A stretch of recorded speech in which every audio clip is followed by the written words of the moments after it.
The road stretched before me like a silver ribbon, curling along the edge of the coastline. With the windows rolled down, the scent of salt water filled my lungs, and for the first time in months, I felt something close to peace. Life in the city had become unbearable, endless meetings, deadlines, and the echo of a relationship that had fallen apart before I even realized it was over. I needed air, I needed silence. Most of all, I needed distance from everyone and everything. That's why I decided to drive to Crescent Bay, to the old beach house my parents left me after they passed. It had always been my sanctuary, a place where time slowed and the world softened. I hadn't visited in nearly 3 years, not since Mom's funeral. The grief that followed had been too heavy, and the house, filled with memories of her laughter and Dad's humming, felt haunted by love I could no longer touch. Still, when I imagined the sea, I felt them there somehow. That's what drew me back. The drive took 5 hours, and as I neared the familiar curve of the road that dipped toward the shore, my heart lightened. The late afternoon sun was golden, streaking the sky in soft peach and amber. I could already hear the faint murmur of waves. I smiled to myself, picturing the wooden deck, the wind chime Mom had hung years ago, the creak of the old rocking chair Dad refused to throw away. For the first time in what felt like forever, I was going home. But as I turned into the narrow lane that led to the property, something strange pricked at my senses. Music, faint but real, a rhythmic thumping carried by the wind. I frowned, slowing the car. Maybe it was a neighbor's gathering, I told myself.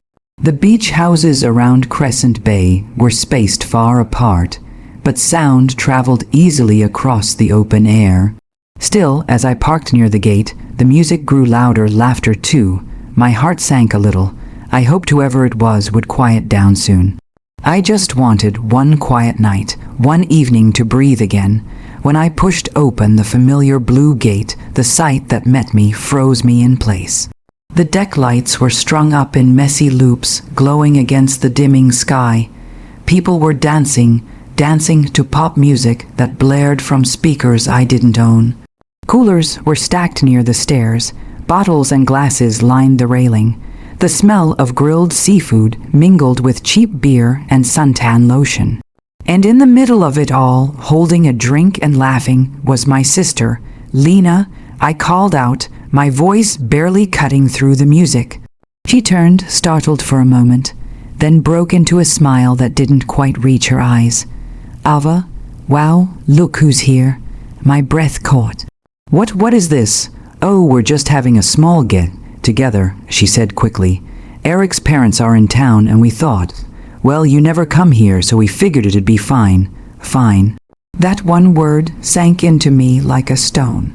I stood there, staring at the scene that had once been my refuge, my parents' deck, now a stranger's party ground, and for the first time in a long while, I felt something burn behind my ribs. Not anger yet, just the first spark of it. The peace I came looking for had already been stolen. The laughter died the moment I stepped onto the deck. Eyes turned toward me, unfamiliar, assessing, almost irritated that I'd interrupted their fun. My sister, Lena, hurried over, that strained smile still plastered on her face. Her husband, Eric, leaned lazily against the railing, drink in hand, watching me with that smug half-grin I'd always hated. Ava, Lena said brightly, her voice too sweet to be sincere.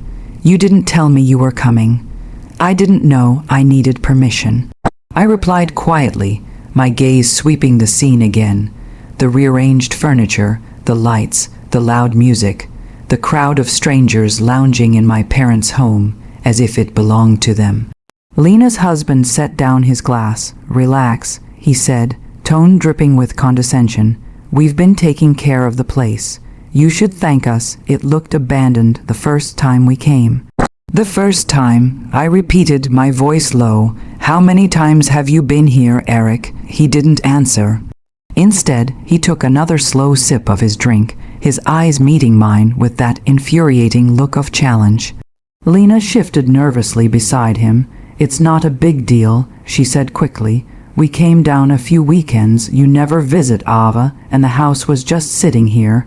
It's practically a waste." I stared at her. A waste. This house was Mom and Dad's.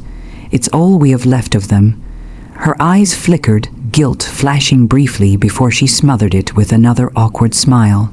"You're being dramatic. We didn't hurt anything, but they had. Even without looking too closely, I could see it, the little things gone or changed." The seashell wind chime Mom had hung by the door, replaced by some modern steel decoration. Dad's old record player, pushed aside for a Bluetooth speaker blaring pop music.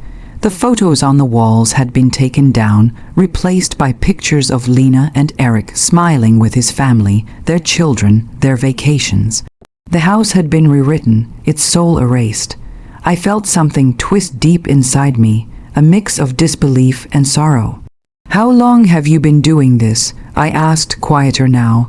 Lena hesitated, glancing at Eric. "A few months," she admitted finally. "Sometimes Eric's parents come down for the weekend too. They love it here." At the mention of them, I noticed the older couple sitting comfortably near the fire pit, acting as though I were the intruder. Eric's mother gave me a perfunctory nod, then whispered something to her husband.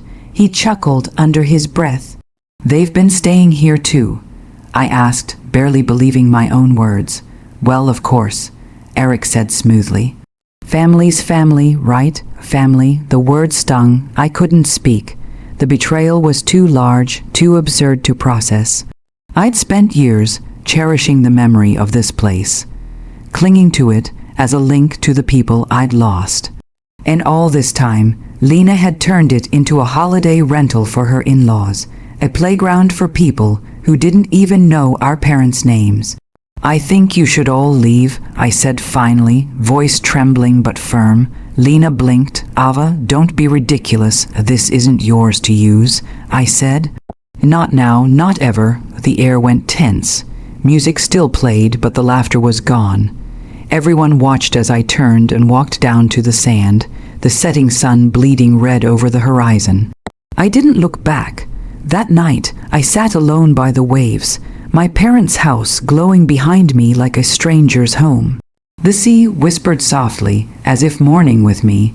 Somewhere deep inside, between the ache and disbelief, a quiet voice whispered, "They took what's yours. Take it back," and I promised myself I would. The next morning dawned soft and golden, waves brushing against the shore like nothing had happened. But inside me, everything had changed.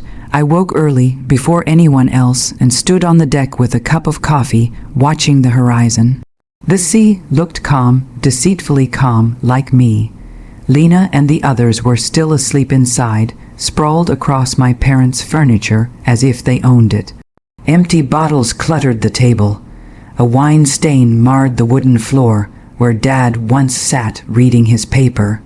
Every detail cut deeper. I could have screamed. I could have thrown them out right then, but instead I smiled to myself and whispered, "Not yet." When Lena woke up, she acted as though nothing was wrong. "Morning," she chirped, tying her hair up.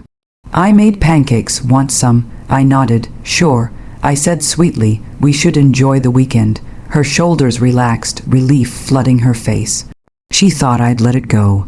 Eric even gave me a smug little grin, the kind people wear when they think they've already won. I matched it with a smile of my own, the kind that hides thunder behind sunshine. The rest of the day passed in forced normalcy. I laughed at Eric's jokes, helped his parents find extra towels, even complimented Lena's cooking. They didn't notice how carefully I observed everything: the new locks on the shed, the strange car parked behind the dunes, the drawers that had been emptied of my parents' keepsakes. That night, when they all went to sleep, I went through the house quietly, my footsteps soft against the wooden floor. I found things that made my stomach twist: a drawer full of rental receipts, photos of strangers posing in front of the fireplace, even a stack of envelopes addressed to Eric's clients. They hadn't just used my home, they'd been profiting from it. My phone buzzed as I stood in the living room, the moonlight silvering the walls. It was a message from Maya, my college friend and lawyer. Checked property records. House still 100% yours. But Ave, there's something you need to see. She sent me a scanned document. My hands trembled as I opened it. A draft of a property sale agreement. My signature forged. My name used.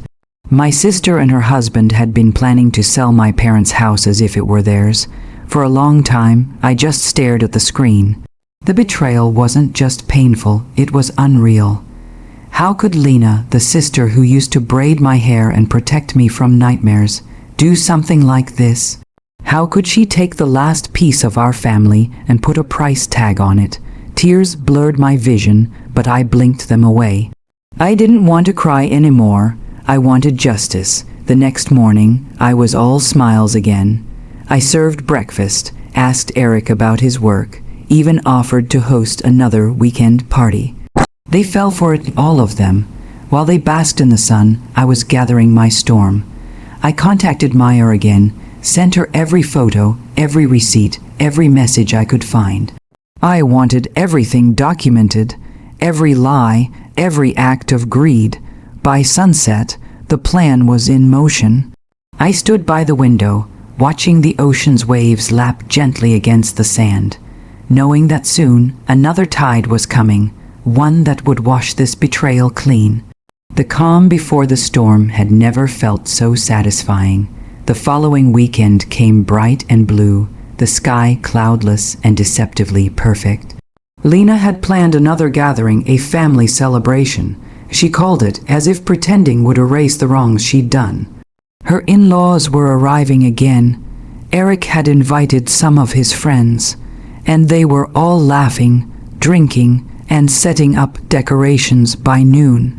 I played along beautifully. I smiled, helped set out snacks, even poured drinks.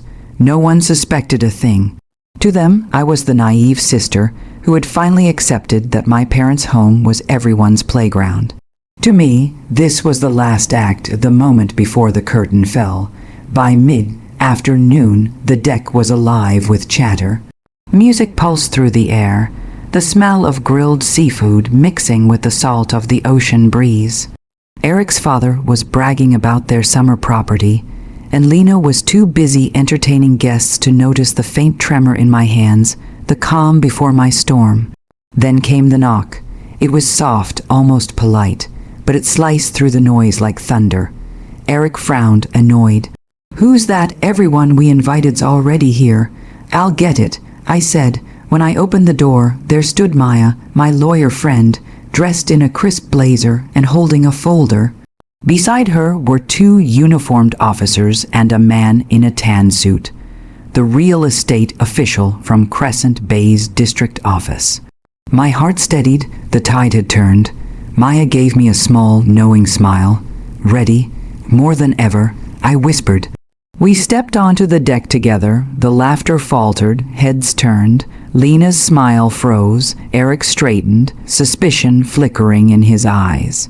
"What's this?" he asked, forcing a laugh. Maya opened her folder. "We're here on behalf of Miss Ava Carter, the sole legal owner of this property, to address several violations including unauthorized use, fraudulent leasing, and an attempted forged sale." For a heartbeat, no one moved. Then chaos rippled through the group. Someone gasped. Eric's glass shattered against the wood. Lena's face went pale. "That's ridiculous," Eric barked. "You can't just barge in here making." Maya cut him off calmly. "We have evidence. Multiple instances of your rental listings, bank deposits linked to your name, and a falsified contract with Ava Carter's forged signature. The authorities have copies of everything." Lena's voice cracked. "Ava, please, this isn't. This can't." I met her eyes. "You tried to sell the only thing Mom and Dad left me. You lied, you used me, and you thought I wouldn't notice. So tell me, Lena, what can't it be?" Tears welled in her eyes, but I felt nothing except the weight of my decision lifting. Eric's parents stood awkwardly, murmuring excuses as they gathered their things. The police didn't arrest anyone that day. I hadn't wanted them to, but they served notice, making it clear the property was mine alone. Within an hour, the deck was empty, the music had stopped, the laughter had vanished, only the waves remained, steady and strong. Lena lingered by the gate, trembling. "Ave, I'm sorry. I know," I said softly, "but sorry doesn't make it yours."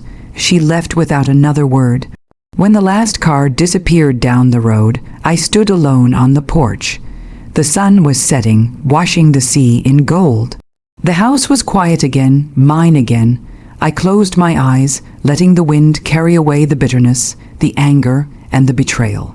The sea whispered against the shore, soft and endless, as if saying, "You're free now." And for the first time in years, I truly was.